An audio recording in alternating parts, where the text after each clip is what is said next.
Poezija primorske avtorice, profesorice in prevajalke Andreje Blažič Klemenc je meditativna, lirična in osredotočena na bivanjska občutja. Njen slog zaznamujejo subtilni stilistični utrinki, krajše pesniške oblike in globoko zaupanje v moč in izraznost besede. V pesniškem prvencu Naj me beseda iz leta 2013 je zajela v čas ujete trenutke, prebliske in raziskovanje bivanjskih pojavnosti, od rojstva, hrepeneče bližine, samote, pa vse do svetlobe in vedrine, pogosto opuščanje ločil pa poudarja neskončnost in odprtost povedanega. Novo pesniško zbirko Življenje potuje skozi predstavljajo krajše meditativne impresije in premisleki o medprostorih bivanja.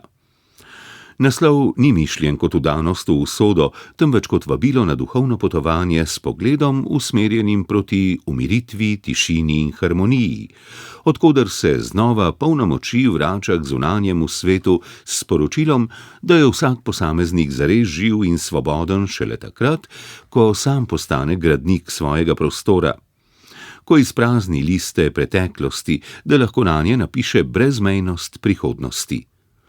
Zbirka je manifest bivanja lirske govorke. Pesmi so razvrščene v 5 različno dolgih ciklov. Prvi cikel Življenje potuje skozi je popoln krog ustvarjalne in duhovne preobrazbe od absolutne tišine do izbruha življenjske energije. Je nekakšno pesničino vnebovzetje besede. Želja po ustvarjenju neskončne beline nepopisanih listov ni poziv k praznini, ampak k radikalnemu očiščenju. Da bi lahko zapela resnično odo življenju, mora najprej pobrisati odvečne besede, hrup in družbeno pogojeno vseenost in ravnodušnost.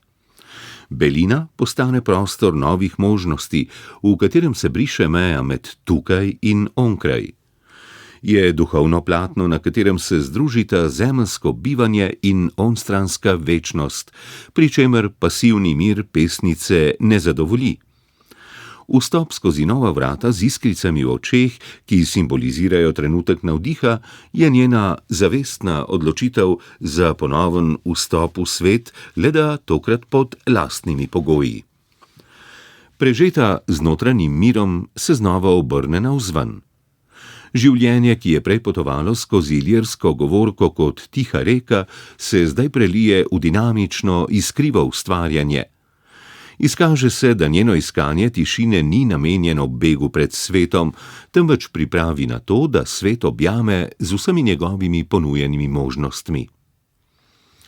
V pretresljivem kontrastu drugega cikla Zatišje navznoter, ki deluje kot katarza skozi temo, se njen pesniški svet sooči z najtemnejšimi silami sodobnega sveta, a z jasnim ciljem, da bo našla pot od apokalipse do odrešitve. Glasniki teme izvajajo radikalno destrukcijo bivanja, kar pomeni razkroj iluzij in neposreden napad na človečnost in sočutje. Metafora hologramov, ki ugasnejo, razkriva, da je velik del sodobne resničnosti le umeten konstrukt, projekcija in lažna svetloba. V najgloblji točki, kjer ni več hologramov in družbenega hrupa, Andreja Blažič Klemenc končno doseže absolutno jasnost. To ni več iskanje, ampak vedenje, trdno eksistencialno sidro.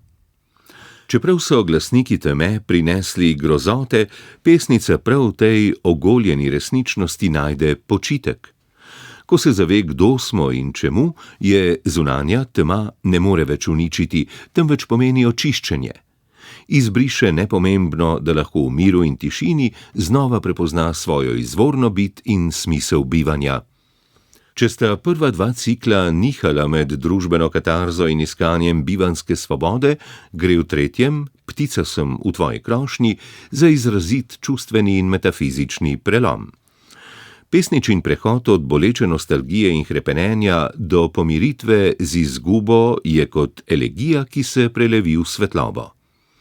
Namesto obupa nad smrtjo izbere vero v nevidne vezi, ki ostajajo. Preteklost in sedanjost, zemeljski rečni breg in neskončno modro nebo se zlijejo v eno. Pesnica ugotovi, da tisti, ki so odšli, ne izginejo, temveč postanejo pokrajina, nebo in svetloba.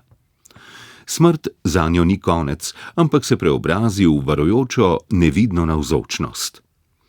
Onkraj postane prostor, od koder ljubezen še vedno zre nanjo in jo spremlja na njenem bregu. Četrti cikel, Mirujem in opazujem rast, se začne s kratko pesmijo Hvalnica nečasu, ki je ključ do globljega razumevanja poezije Andreje Blažič Klemenc. Nečas je zanjo dar, ki prisili svet, da se ustavi. Ko se motnje zunanjega sveta več ne dotikajo in se prisili k pogledu vase, se notranji uvid in pravo razumevanje sveta izostrita. Iz zunanjega zatišja preide v globoko, osebno, intimno pokrajino, kjer se zunanje spremembe letnih časov zlijejo z notranjim zorenjem. Avgustovski obet jeseni ni slovo, ampak zorenje in žetev življenjskih spoznanj. Ko zunaj sneži v gluho noč, postanejo besede mehka postelja in edino pravo zatočišče. Zima s svojim ksilofonom hladu prinaša estetsko lepoto, a ne more zamrzniti tistega, kar je v ljudeh živo. Bistvo človekovega obstoja in ustvarjalnega navdiha v samoti zime dobi novo, čisto in nesmrtno obliko. Zunanji svet zmrzuje in izginja, tisto, kar je resnično žlahtno, pa ostaja. Zaključni niz 56 večinoma drobnih pesmi z naslovom V soju plešoči list tvoje veje je najdaljši in predstavlja sintezo, kjer se lirska govorka s prehodom v prvo osebo množine zlije z univerzalno človeško izkušnjo. Dogodki postanejo zrcala, v katerih gledamo sebe. Čas se ustavi. Linearno dojemanje preteklosti, sedanjosti in prihodnosti izgine, zlije se v točko izvora. Drsimo skozi negibni čas, v enost pradavnine. Obrazi dogodkov so uprti v nas. Gledamo jih, v njih sebe in gnetemo spomine prihodnosti. Simbolika spominov prihodnosti je tu paradoksalna, saj, če je čas negiben, se je vse že zgodilo in se hkrati šele bo. V pesmi Tam je luč dne in tema obenem kroglast prazačetek, ki je kot simbolika kroga popolna oblika brez začetka in konca. In prav tam, kjer tema in luč ne izključujeta ena druge, ampak soobstajata v harmoniji, doseže pesničin jaz razsvetljenje ter sprejme vse dele sebe in sveta. Zadnja pesem, Drobir na situ dneva, deluje kot odrešitev.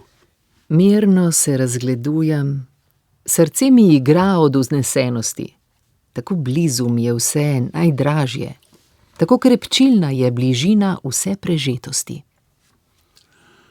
Potovanje skozi vesolje se izkaže za potovanje domov, iz intelektualnega opazovanja kozmosa v čisto izkustveno radost bivanja.